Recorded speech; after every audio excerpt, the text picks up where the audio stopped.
예, 오늘 에스겔 총정리를 하는 시간입니다. 48장까지 참 오랜 시간을 저희들이 에스겔을 살펴왔습니다. 이런 선택이 잘 없는 것 같아요. 지역교회에서 이런 대선지서, 양이 많은 선지서를 한 장씩 공부해가지고 끝까지 공부한 예가 흔치 않은 것 같습니다. 주로 수요 집회라든지 성경 공부를 통해도 이렇게 대선지서를 선택하기보다는 뭐 서신서라든지 기타 다른 성경들을 선택해서 살펴보는 경우는 많이 있는데, 이렇게 대선지서를 한 장씩 이렇게 살펴보는 것은 흔치 않은 일인데 하나님 저에게 은혜를 주셨다라는 생각이 듭니다. 에스겔서의 주제, 에스겔서를 총정리하면서 기억해야 될 단어, 그러면 여호와 삼마라고 하는 단어를 기억하면 좋겠다는 마음이 들었습니다. 여호와께서 거기라는 의미인데요.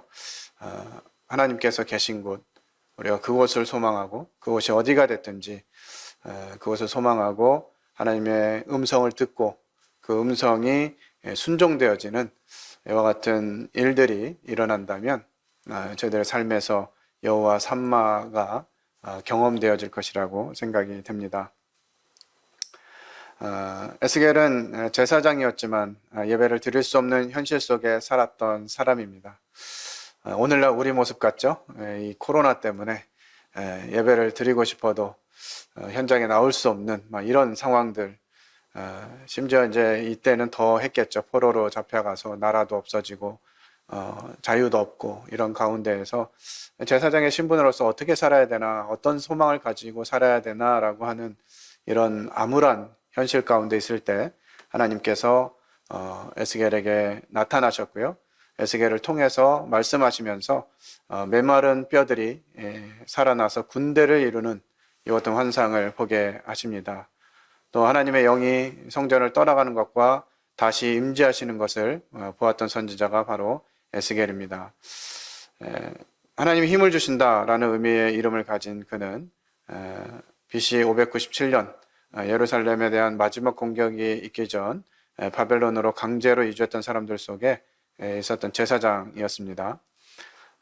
참 하나님의 말씀을 증거해야 하는데, 이것이 진짜 하나님의 뜻이다 라고 하는 부분들을 표현해 주시고 보여주시고 말씀해 주시는 방법이 여러 가지가 있을 텐데, 이 에스겔에게는 그 아내가 죽음을 당하는 이와 같은 내용을 표적으로 하나님의 말씀이 이룰 것들을 바벨론에게 말씀하십니다.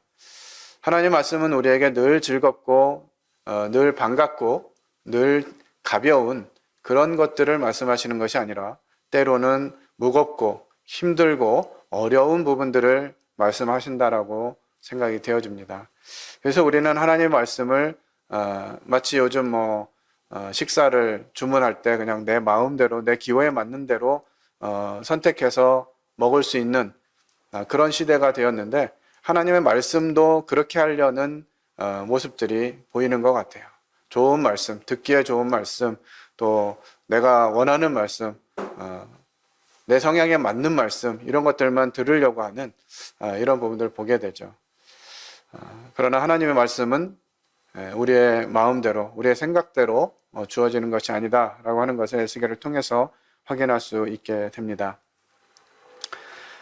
성경은 에스겔의 저자가 부시의 아들 에스겔이라고 1장 3절에 기록되어 있고요. 에스겔서는 계속해서 1인칭 시점으로 메시지를 전달하기에 대부분의 학자들이 에스겔이 저자라는 것에 대해서 의심하지 않습니다. 이 에스겔은 다양한 예언과 비유, 표적, 상징들을 사용하고 있습니다.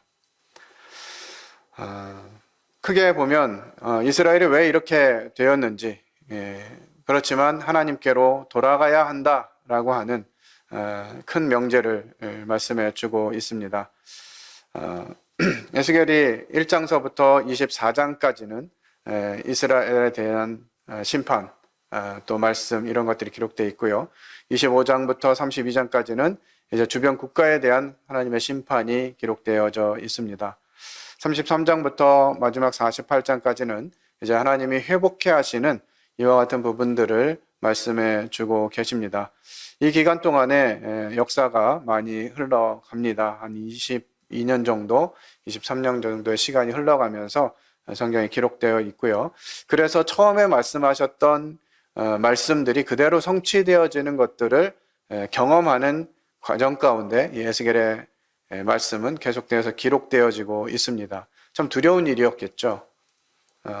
설마 그럴 리가, 그렇게 하시겠어?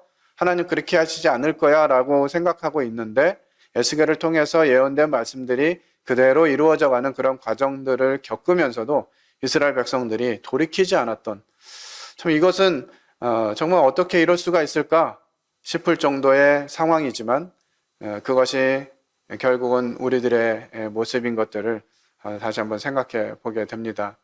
그들은 하나님의 말씀이 이루어져 가는 것을 조금씩 경험했지만 오늘을 살고 있는 우리들은 하나님의 말씀이 이미 다 이루어져 있고 마지막 예언, 이제 주님이 다시 이 땅에 오실 것이다 라고 하는 예언만 남겨두고 있음에도 불구하고 우리가 하나님의 말씀을 선택하지 않고 하나님께 나아가지 않을 수 있다고 하는 것입니다. 얼마나 두려운 상황인가 하는 부분들을 생각해 보게 됩니다. 말씀드렸던 대로 이제 에스겔의 구조는 이렇게 되어 있습니다. 에스겔이 성경을 기록한 그발 강가에서, 그발이 어디쯤인가 보니까 저는 참 지리에 약한 사람인데요. 이 지도를 볼 때마다 거기가 거기 같고 그냥 땅이 그 땅이 다 그 땅 같은데 이런 마음이 들기도 합니다. 자주 보니까 그래도 여기가 어디쯤이구나 하는 것들이 익숙해지는 것 같아요. 페르시아만 옆으로 해서 유브라데스 강과 티그리스 강이 흘러가는 바벨론의 한 지류, 그발 강가에서 받은 그 말씀으로 진행이 되고 있습니다. 오늘 48장까지 있기 때문에 48장의 내용을 일일이 다 살펴볼 수는 없을 것 같습니다. 크게 나누어진 이런 부분들 살펴보면서 주님이 주신 교훈들을 나누도록 하겠습니다. 여호야긴 왕이 잡혀온 지 5년째가 되는 시기에 이제 에스겔이 하나님의 말씀을 받게 됩니다. 예루살렘이 멸망할 것들을 이제 말씀하시고요.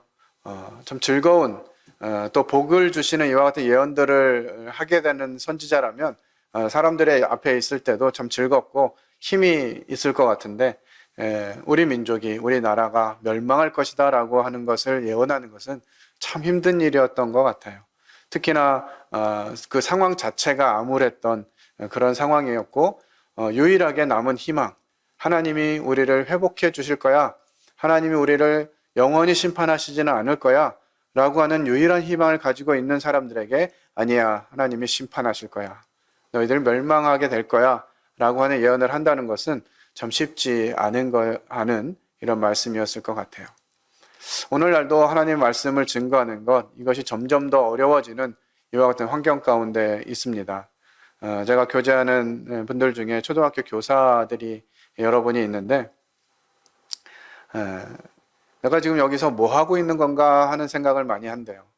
예전에는 방학 되면 아이들 데리고 캠프도 하고 하나님 말씀도 전하고 이런 것들이 자유로웠고, 그 목적을 위해서 교사가 되겠다고들 소원하면서 열심히 공부해가지고 교사가 됐는데, 지금은 학교에서 하나님 말씀을 말할 수조차 없는, 성경의 성자도 꺼낼 수 없는 그런 환경이 되어서 도대체 내가 여기서 뭐 하고 있는 건가, 내가 왜 교사를 하고 있는가, 그냥 먹고 살려고 교사를 하는 건가, 이런 생각들을 하면서 정말 이게 요즘 말로 멘붕에 빠져 있는 그런 모습들을 보게 됩니다. 어떻게 보면 이스라엘 백성들이 그와 같은 상황, 하나님을 기대할 수 없는 그와 같은 상황이 아닌가 하는 생각을 하게 되고요. 오늘날과 너무 유사하다라는 생각들을 해보게 됩니다. 하나님은 이제 이스라엘 백성들이 어떤 죄를 저질렀는지 이와 같은 부분들을 여러 가지 비유와 환상을 통해서 말씀해 주고 계십니다. 그들이 어떤 일들을 했는지, 특별히 예루살렘 성 안에서, 특별히 성전 안에서 우상 숭배하고 음행을 행하는 이와 같은 일들이 진행되어졌다라고 하는, 그런데 그들은 그것이 잘못인 줄을 깨닫지 못했다고 하는 것이죠. 우리는 하나님께 예배하고 있다. 우리는 하나님을 섬기고 있다. 이와 같은 마음을 가지면서 비록 현재 나라를 잃고 힘든 가정 가운데 있지만 이렇게 하나님 섬기는 우리를 하나님이 지켜주실 것이고 회복하게 해주실 것이다 라고 하는 이 막연한 낙관주의, 하나님께서 잘해주실 거야 라고 하는 그런 낙관주의를 따라서 사람들이 살고 있으면서 지도자들과 또 종교 지도자들, 정치적 지도자들, 사회적 지도자들이 자신들의 이익만 챙기고 백성들의 어려움을 돌아보지 않는 이와 같은 하나님 보시기에 정말 악한 이와 같은 일들을 행했던 것들을 기록하고 있습니다. 심지어는 하나님이 우리에게 왜 이러시는지, 그리고 하나님이 우리에게 심판을 내리지 않을 것들을 요구하면서 하나님께 물으러 오는, 하나님은 심판하실 것이다 라고 말씀하시는 그 예언 앞에 하나님 심판하시지 않지 않겠어? 라고 하면서 하나님이 틀렸다라는 의도로 에스겔을 찾아오는 이스라엘 장로들, 그런 부분들을 살펴보면서 그들이 얼마나 악한지를 참 다양한 비유로 특별히 음탕한 두 여인에 대해서 기록하면서 이스라엘이 얼마나 악한지 하는 부분들을 이야기하고, 또 그런 가정 가운데서도 회개하라고, 돌이키라고 계속해서 말씀해 주십니다. 19장에서 정말 에스겔이 슬프게 우는 이와 같은 장면들이 기록되어 있고요. 그 과정 가운데 예루살렘이 함락되고 에스겔의 아내가 죽게 되는 이와 같은 과정들을 만나게 됩니다. 실제로 이제 유다가 망하게 되죠. 이런 과정을 경험하면서도 이스라엘 백성들이 깨닫지 못했다는 거예요. 하나님이 하신 말씀이 성취됨에도 불구하고 깨닫지 못했다고 하는 거죠. 말씀이 임하는 이런 과정들을 보면서도 깨닫지 못하는 이스라엘이 그러하니, 사실 하나님은 이스라엘을 선택해서 그들을 스피커로 사용하고 그 하나님이, 이스라엘의 하나님이 온 세계의 하나님이시다 라고 하는 부분들을 알리고 싶어 하셨습니다. 그런데 이스라엘은 그 역할에서 실패하게 되고요. 오히려 그 역할을 하지 못한 이스라엘을 보면서 주변 나라들이 하나님을 우습게 알고 하나님을 경외하고 하나님 두려워하는 것이 아니라 하나님도 못하시는 것이 있구나, 하나님이 하나님의 백성들을 버리시는구나 라고 하는 이와 같은 오해와 잘못된 인식들을 갖게 하는 역할을 이스라엘이 했다고 보여집니다. 이스라엘이 정말 하나님 말씀 앞에서 두려움으로 하나님 말씀을 살아내고 이웃 나라들에게 이 하나님이 진짜 하나님이다 라고 하는 부분들을 보여줬다면 이 주변 나라들 또한 이렇게 심판당하는 일이 없었겠죠. 그러나 이스라엘이 그 중심을 잃고 말씀을 떠남으로 인해서 주변 나라들까지도 이제 심판을 받게 되는 이와 같은 과정들이 역사적으로 진행이 되고 있습니다. 바벨론에 의해서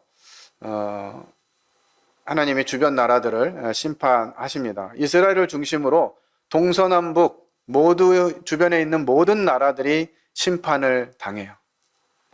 하나님의 말씀, 이것은 누구에게나 적용되어지고 모든 사람들에게 진리라고 하는 이 사실들을, 이 과정을 통해서 우리는 조금이나마 엿볼 수가 있는 것 같습니다. 하나님의 말씀을 거절하면, 하나님의 백성을 무시하거나 하나님의 말씀을 거절하면 그것이 누가 됐든지 심판을 초래하게 된다고 하는 사실들을 기억하게 됩니다. 이스라엘의 동쪽의 암몬과 모압과 또 서쪽의 블레셋, 북쪽의 시돈과 두로, 남쪽의 에돔과 이집트, 이러한 그 나라들이, 동서남북의 모든 나라들이 심판을 받는 이와 같은 모습들을 보면서 하나님은 모든 사람들에게 동일하신 분이시다 라고 하는 부분들을 살펴볼 수가 있습니다. 33장으로부터 39장까지 영원한 하나님의 나라만이 완전히 승리를 거둔다 하는 내용들이 기록되어 있습니다. 특별히 37장에서 마른 뼈의 환상이 기록되어져 있죠.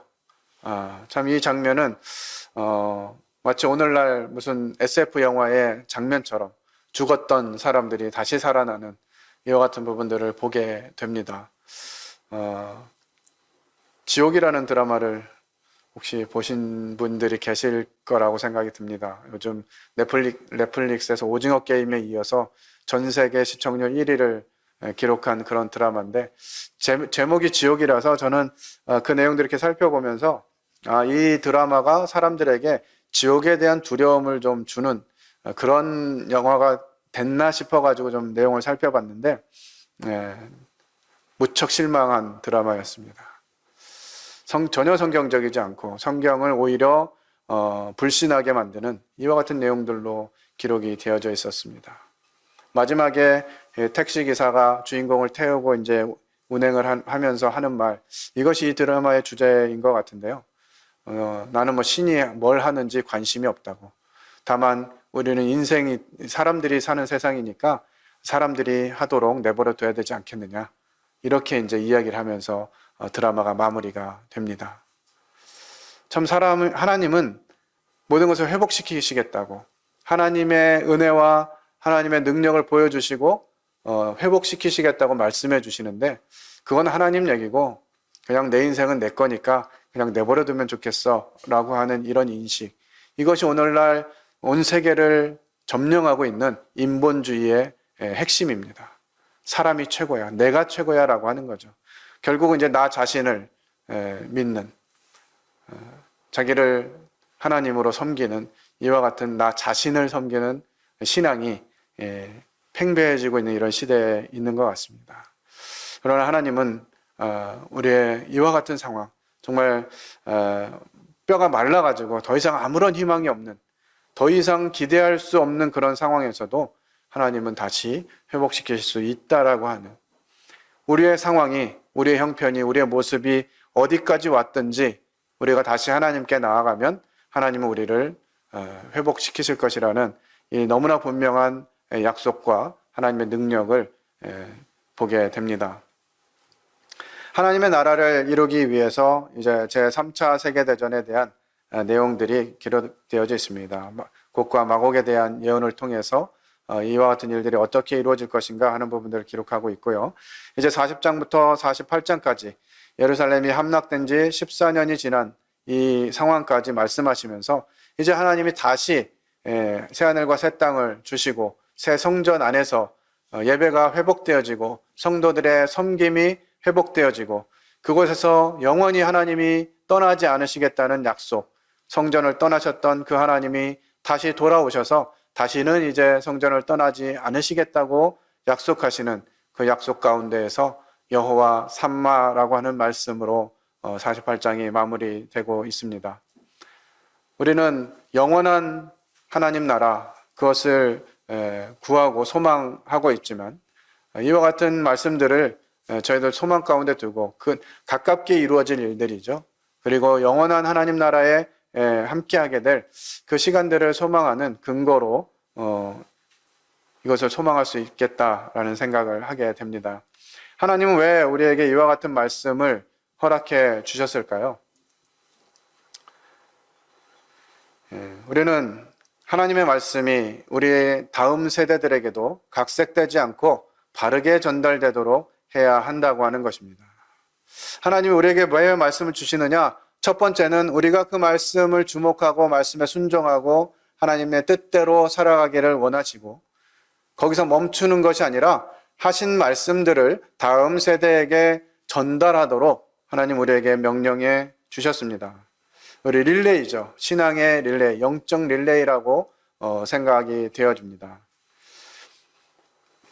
신명기 6장에서 오늘 내가 내게 명하는 이 말씀을 너는 마음에 새기고 내 자녀에게 부지런히 가르치며 집에 앉았을 때든지 길을 갈 때든지 누워있을 때든지 일어날 때든지 이 말씀을 강론할 것이며 너는 또 그것을 내 손목에 메어 기호를 삼으며 내 미간에 붙여 표를 삼고 또 내 집 문설주와 바깥문에 기록할지니라.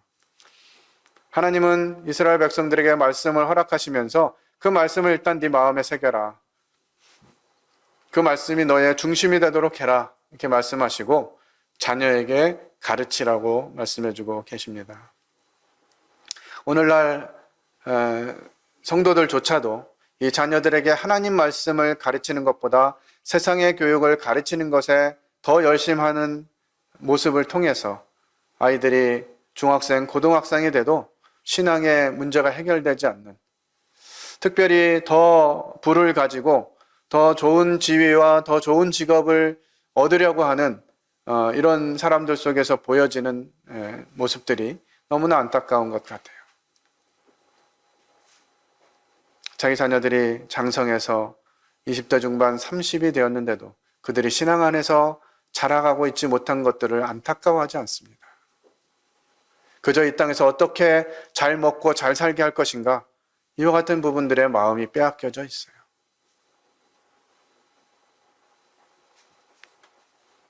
한때는 제가 내가 그렇게 살지 못해가지고 그런 사람들을 질투하고 시기하는 거 아닌가, 이런 생각도 들긴 하더라고요. 저렇게 살면 인생은 어떤가, 재밌을까, 신날까, 이런 생각들을 해봤어요. 그래서 제가 최근에 그 같은 청년들을 가까이서 보고 만나고 교제하면서 참 이것이 얼마나 안타까운 일인가 하는 부분들을 다시 생각해 보게 됩니다. 세상에서 잘 되게 하는 것, 마음은 그렇죠.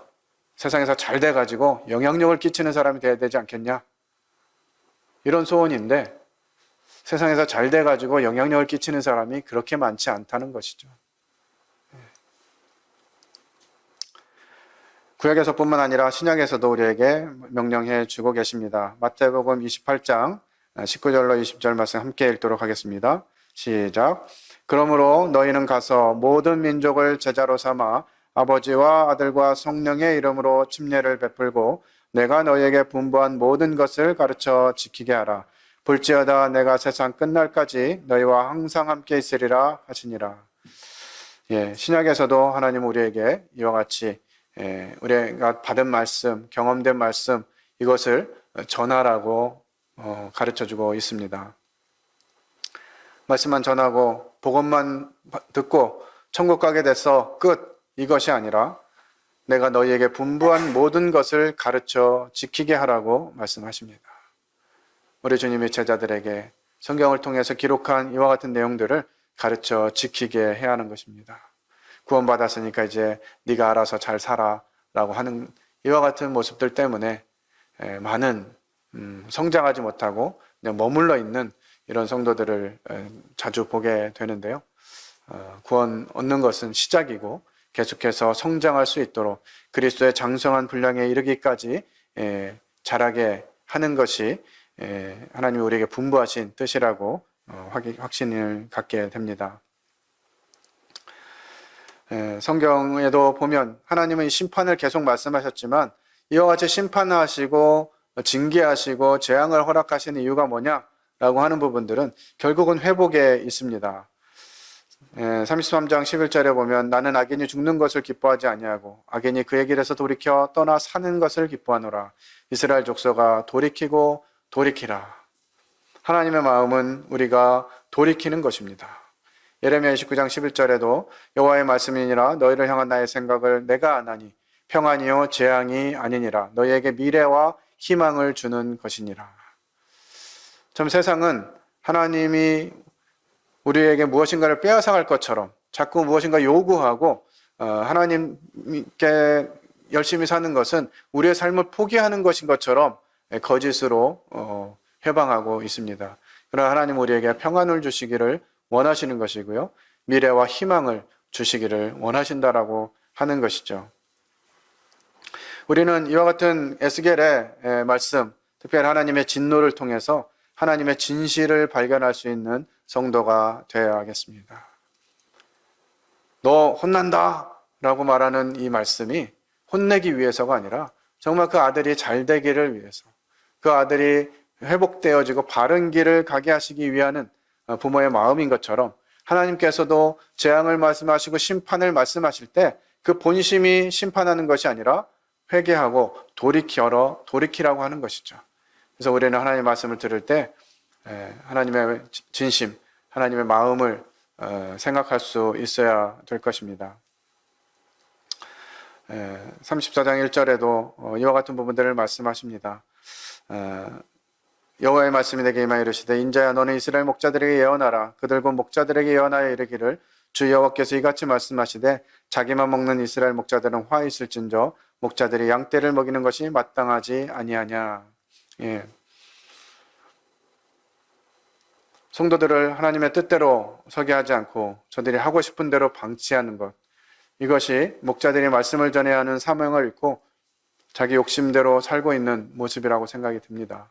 이것은 단지 꼭 목자들, 교회 인도자들만을 말하는 것이 아니라 우리 모두에게 주어진 말씀이라고 받게 됩니다.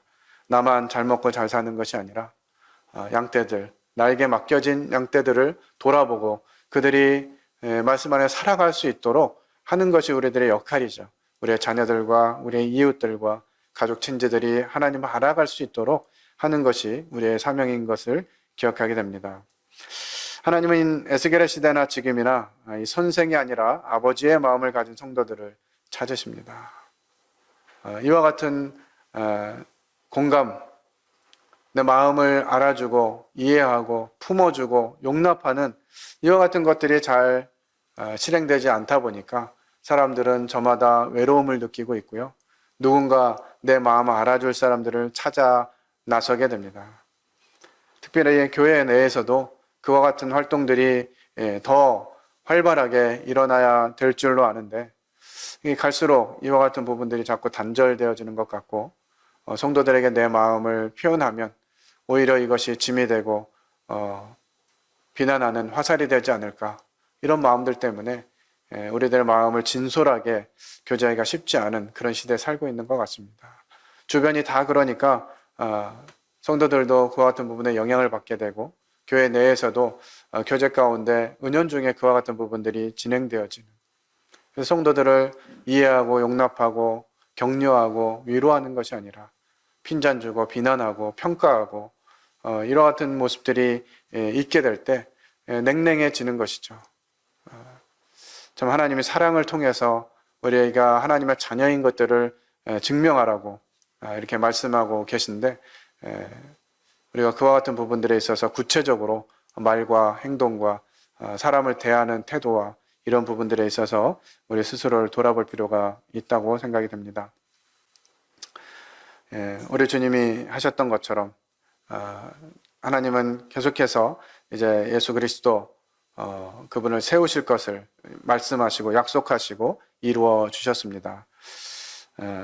우리는 모두가 예수 그리스도를 닮은 목자가 되어야 될 것입니다.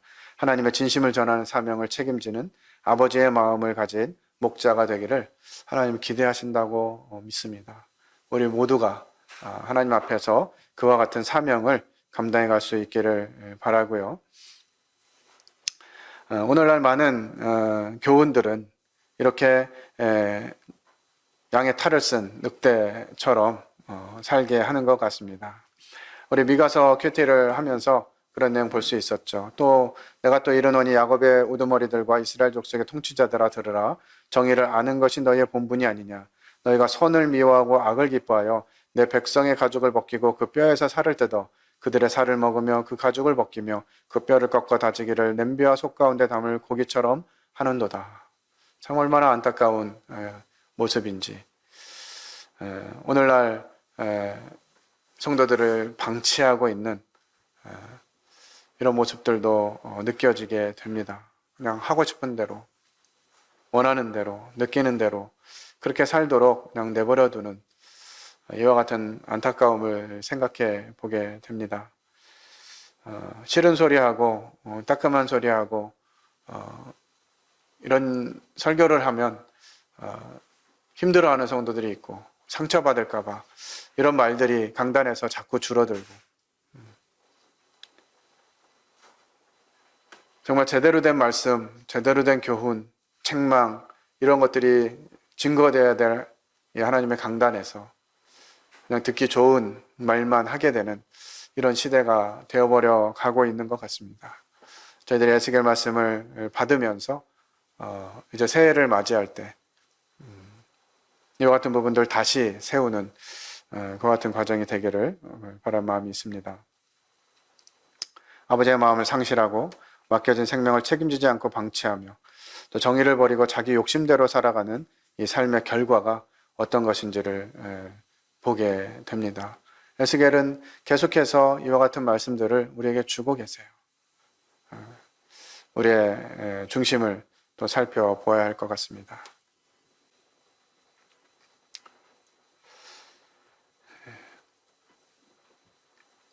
하나님께서 계속 이렇게 말씀하신 이유를 반복해서 강조해주고 계십니다. 36장 22절에 보면 이스라엘 족속아 내가 이렇게 행함은 너희를 위함이 아니요 너희가 들어간 그 여러 나라에서 더럽힌 나의 거룩한 이름을 위함이라. 하나님의 이름을 걸어서 하나님이 더 이상 큰 것을 걸 수 없기 때문에 당신의 이름을 걸어서 말씀하십니다. 하나님의 거룩함을 나타내시고 하나님이 어떤 분이신지를 알려주시기 위해서 계속해서 반복적으로 말씀해주고 계시죠. 내가 너희를 여러 나라 가운데서 인도하여 내고 여러 민족 가운데서 모아 데리고 고국 땅에 들어가서 맑은 물을 너희에게 뿌려서 너희로 정결하게 하되 곧 너희 모든 더러운 것에서와 모든 우상 숭배에서 너희를 정결하게 할 것이며 또 새 영을 너희 속에 두고 새 마음을 너희에게 주되 너희 육신에서 굳은 마음을 제거하고 부드러운 마음을 줄 것이며 또 내 신을 너희 속에 두어 너희로 내 율례를 행하게 하리니 너희가 내 규례를 지켜 행할지라. 하나님이 새 언약을 주시고요. 이제 영이 된 최근에 주일 말씀을 통해서 계속 강조된 말씀을 저희 들었습니다. 새로운 신분으로, 새로운 능력으로, 새로운 본성을 가지고 하나님 나라를 위해서 살아갈 수 있는 이와 같은 회복을 하나님이 주셨다라고 하는 사실이죠. 에스겔에게 통해서 이스라엘 백성들에게 하신 말씀, 이것이 우리에게 임했음을 완벽하게 응하였음을 우리는 기억해야 할 것입니다. 이같이 자기들에게 이루어주기를 내게 구하여야 할지라. 내가 그들의 수요를 양떼같이 많아지게 하되 제사드릴 양떼고 예루살렘이 정한 절기 양무리들 같이 황폐한 성읍을 사람의 때로 채우리라. 그리한즉 그들이 나를 여호와인 줄 알리라. 하나님 계속해서 말씀하십니다. 우리는 이러한 일들을 위해서 단지 기도만 할 것이 아니라 하나님의 뜻과 계획이 무엇인지를 알고 왜 그러시는지 하나님의 진심을 아는 백성들이 되어야 될 것입니다. 이제 에스겔 33장으로부터 회복이 시작되고요. 참 목자를 약속해 주시고요. 새 마음과 새 영을 주시겠다. 또 새로운 새 신을 주시겠다 약속해 주십니다. 마른 뼈의 환상을 보기 전에 이와 같은 상황인 거죠. 또 내게 이르시되 인자 이 뼈들은 이스라엘 온 족속이라. 그들이 이르기를 우리의 뼈들이 말랐고 우리의 소망이 없어졌으니 우리는 다 멸절되었다 하느니라. 정말 아무런 소망이 없는 이와 같은 과정 가운데 하나님이 이 마른 뼈들이 군대가 되는 이와 같은 환상을 통해서 하나님이 회복시키실 것들을 약속해 주십니다. 참 놀라운 환상이었죠. 그리고 새 왕, 새 다윗을 세우시겠다. 곧 예수 그리스도 우리의 목자 되신 그분을 통해서 이루실 것들을 예언하시고 그 예언이 응한 것들을 우리는 성경을 통해서 확인할 수가 있습니다. 이제 하나님께서는 성소를 다시 세우시고 영원토록 그 가운데 계시겠다고 우리에게 약속해 주십니다. 예수 그리스도 그분을 통해서 이루시고 나서 이제 세상을 심판하시는 이런 장면들이 38장 39장에 기록되어져 있습니다. 곡과 마곡에 대한 전쟁이죠. 오늘날 지도로 보면 바로 이 지역입니다.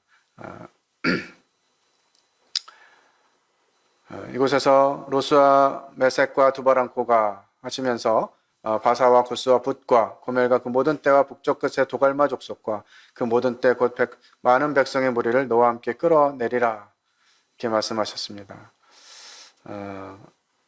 지도에 보면 이런 것이죠. 바사와 구스와 붓과 바사는 이란, 구스는 에티오피아, 붓은 리비아를 보고 있고요. 또 이 도갈마 지역에서 이끌어내는 이와 같은 장면들, 이렇게 보면 이제 이와 같은 과정들을 통해서 하나님이 하나님의 뜻을 이루실 것이라고 말씀하셨고요. 이제 이것이 곧 이루어질 것이라고 생각이 됩니다. 최근에 그 파리 기후 협약이라는 것이 맺어지면서 지금 전 세계가 이 탄소 배출권을 가지고 지금 장사를 하고 있거든요. 최근에 제가 회사에서 이 탄소 배출권 ESG 경영이죠. 환경과 사회적 기여 이런 것들을 하는 기업들만 살아남도록 이 흐름이 지금 바뀌고 있습니다. 거기에 이제 환경 분야에 있어서 제일 중요한 포인트가 바로 이 탄소 배출권이거든요. 이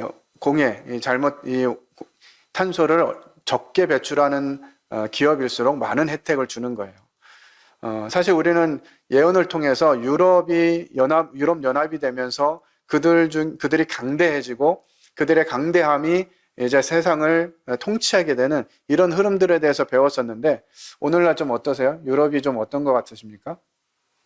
힘을 많이 잃은 것 같지 않아요? 영국이 뭐 이제 탈퇴한다 막 이런 얘기도 하고 막 탈퇴하고 그 자기들끼리 뭔가 이렇게 잘 안 되고, 유로라고 하는 통화가 있지만 여전히 영국은 파운드를 쓰고 있고요. 이러고 있어요. 유로를 쓰기보다는 파운드 자기들 나라 거를 막 쓰기도 하고, 이렇게 하면서 지금 유럽이 뭔가 이게 연합을 한 지가 벌써 30년 가까이가 지났는데 이게 별로 그 영향력이 보이지 않아요. 오히려 다른 민족들, 갑자기 대한민국이라는 나라가 등장을 해가지고 지금 전 세계를 휩쓸고 있는 이상한 현상이 지금 보여지고 있는데, 제가 이번에 ESG 경영 그것들을 이렇게 컨설팅을 받으면서 정말 소름이 끼쳤습니다. 이 파리 협약, 파리 기후 협약, 이것이요, 탄소 배출권에 관련된 협약인데요, 유럽 중심의 협약입니다. 앞으로는요, 이 뭔가 이렇게 물질이 왔다 갔다 하는 이런 거래가 아니라 탄소 배출권으로 거래를 하게 될 거예요.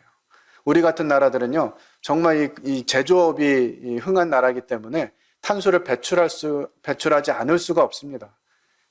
탄소를 많이 배출하게 되면 어떻게 되느냐? 탄소 배출권을 사야 돼요. 탄소 배출권이 많은 나라들, 탄소를 많이 배출하지 않는 나라들이 어떤 나라들인 것 같으세요? 바로 유럽입니다. 유럽은 이미 생산 체제를 완전히 바꿨습니다. 탄소를 거의 사용하지 않는 그런 그 생산 체제로, 그런 산업으로 완전히 바뀌어져 있어요. 테슬라가 그러한 예의 좋은 예입니다. 원래 내연기관을 만들고 엔진을 만들고 이렇게 해서 탄소를 많이 써야 되는 기업이기 때문에 이 테슬라가 그 탄소 배출권을 많이 사놨어요. 많이 부여가 돼 있었습니다. 그런데 테슬라가 전기 자동차로 전환을 하면서요, 탄소를 거의 안 쓰는 기업이 됐습니다. 그래서 테슬라가 지금 이 자동차를 팔아가지고 부자가 되는 게 아니고요, 이 탄소 배출권을 팔아가지고 부자가 되는 것입니다. 이 굉장히 놀라운 이 현상이거든요. 이게 중심이 되는 나라들이 다 유럽이라고 하는 것이에요. 유럽에 있는 나라들은 이 탄소를 지금 거의 쓰지 않고 생활할 수 있는 이런 기반을 다 마련해 놓고요, 이제 진행되고 있습니다. 이 탄소 배출권이 실제적으로 거래가 되기 시작하면요, 이제 유럽의 모든 부가 모이게 될 것입니다. 그러면 하나님이 말씀하신 그때가 실제 임하는 것이에요. 근데 이것이 이미 진행되고 있고요, 이것에 우리나라도 가장 먼저 하겠다라고 표명한 상태입니다. 전 세계가 이 탄소 배출권 때문에 전쟁을 하게 될 것이에요. 이 사실을 경영과 관련된 내용을 들으면서 정말 소름이 끼쳤어요. 그래서 그 경영 컨설팅 하러 온 분한테 이거는요, 성경이 말하고 있는 바입니다. 제가 지금 이 설명을 들으면서 소름이 끼쳤습니다. 왜 유럽 중심으로 이 세계가 마무리될 것들을 성경은 기록하고 있는데 왜 그것이 빨리 진행되지 않나, 그리고 유럽이 왜 힘을 잃었나, 이런 생각들을 혼자 하고 있었는데 이 탄소 배출권 문제가 드러나면서 그 중심이 유럽이라고 하는 이 사실을 들으면서 정말 너무 소름이 끼쳤어요. 그리고 그분에게 혹시 이와 같은 일들이 확실해지면 성경이 분명히 응하는 것입니다.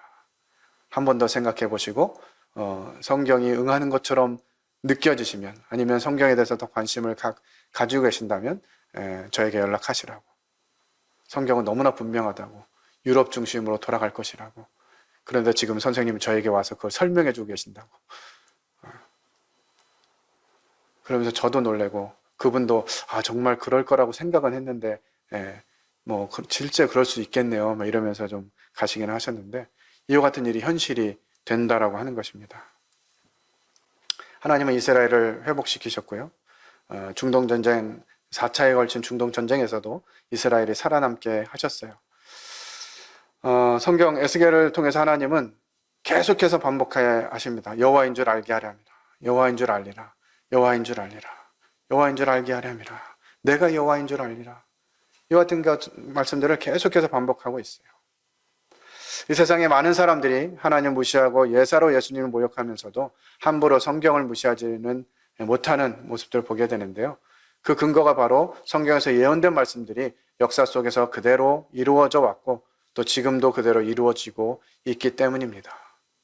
오늘날 살아가는 특별히 예수 그리스도의 말씀을 아는 우리들은 이 말씀이 곧 응할 것이라고 하는 사실들을 생각하면서 정말 정신을 차려야 될 때라고 생각이 됩니다. 성전에 대한 말씀을 주시면서 이렇게 말씀하십니다. 우리가 사로잡힌 지 25째 성이 함락된 후 14째 해 첫째 달 10째 날에 곧 그날에 여호와의 권능이 내게 임하여 나를 데리고 이스라엘 땅으로 가시되, 하나님께서 다시 이제 새 성전에 대한 환상을 보여주시면서 이것이 어떻게 회복될 것인지, 다시 세워질 것인지, 그리고 하나님 그곳에 어떻게 머물 것인지를 약속해 주고 계십니다. 하나님은 에스겔에게 이와 같이 말씀하십니다. 40장 4절 같이 함께 읽겠습니다. 시작. 그 사람이 내게 이르되, 인자야, 내가 내게 보이는 그것을 눈으로 보고 귀로 들으며 내 마음으로 생각할지어다. 내가 이것을 내게 보이려고 이리로 데리고 왔나니 너는 본 것을 다 이스라엘 족속에게 전할지어다 하더라. 하나님이 우리에게 보여주시고 듣게 하시고 생각하게 하신 그것들을 전하라고 말씀하십니다. 코로나로 인해서 거의 멈춰있던 교회 집회들, 활동들이 다시 시작되고 있습니다. 여러 교회들에서 복음 집회를 시작하고 있고요. 여러 교회들에서 다시 모여서 힘을 내는 이와 같은 일들을 하고 있습니다. 저희들도 다시 힘을 내서 복음을 전하고 하나님의 교회를 세우는 일에 마음을 더 깊이 두어야 하겠습니다. 성전을 말씀하셨지만 이제는 예수 그리스도 성전 되신 그분, 또 우리를 성전되게 하신 주님, 이와 같은 부분들을 묵상하면서 오늘날 또 마무리를 하고 하나님께 나아가는 이와 같은 모습을 구해야 되겠습니다. 이제는 모든 규례와 그 법도와 모든 율례를 알게 하고 그 모든 법도와 그 모든 규례를 지켜 행하게 하라. 율법으로는 할 수 없었던, 완전하지 않았고 늘 부족하고 미치지 못했던 그런 삶들을 우리에게 새 영을 주시고 새 신분을 주시고 그것들로 살아갈 수 있게 하셨습니다. 그래서 이제 우리는 이와 같은 하나님의 명령과 법도와 규례를 지켜 행해야만 하는 것입니다. 하나님 안에서의 회복은 내 느낌과 내 생각과 내 방법대로 되는 것이 아니라 하나님의 방법과 하나님의 약속대로 회복되는 것입니다. 그리스도인의 가장 강력한 힘은 바로 순종의 힘입니다. 하나님 말씀 들었을 때 그 말씀이 순종하면 그 하나님의 능력이 우리를 통해서, 순종하는 사람들을 통해서 나타나는 것이죠. 그것들을 보면서 하나님은 살아계시는구나, 저들이 행하는 그 모습을 보면서 하나님은 살아계시는구나 하는 것들을 증거하게 되는 것입니다. 이제 우리가 하나님께 회복해야 할 것입니다. 그 회복해야 할 최종 단계, 그것이 바로 에스겔 48장에서 말씀하고 계신 여호와 삼마입니다. 여호와께서 군포 번영로 교회, 거기가 군포 번영로가 될 수 있도록, 또 거기가 우리 자신이 될 수 있도록 우리는 하나님을 구하고 하나님을 의지하는 이와 같은 삶으로 나아가야 할 것입니다. 이제 수요일마다 우리 형제님들이 자원에서 강단을 사용하시고 교제하기를 저들이 전부터 광고해 드렸고요. 이제 다음 주부터 실제로 그와 같은 시간들이 주어지게 될 텐데요.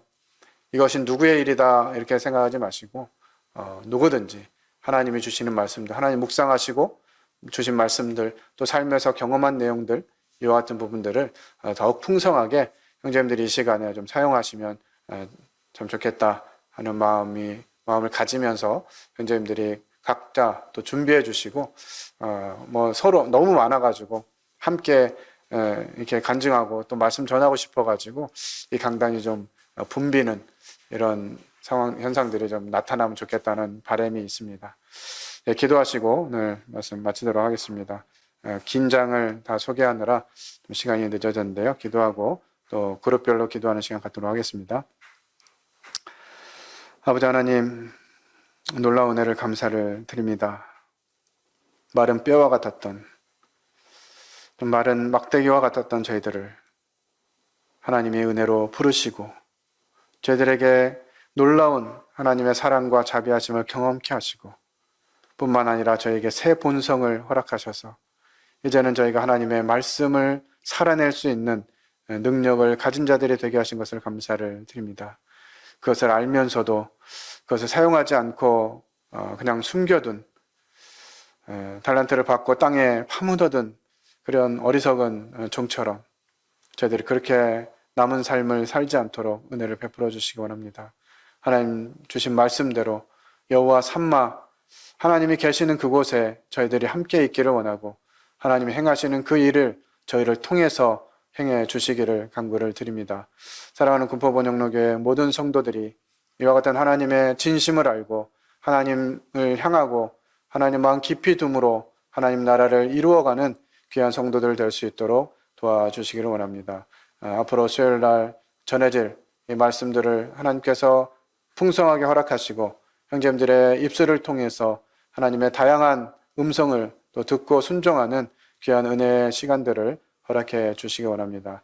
오늘 인도하신 것을 감사를 드리며 이 모든 것을 살아계신 하나님 아들 예수 그리스도의 이름으로 기도했습니다. 아멘.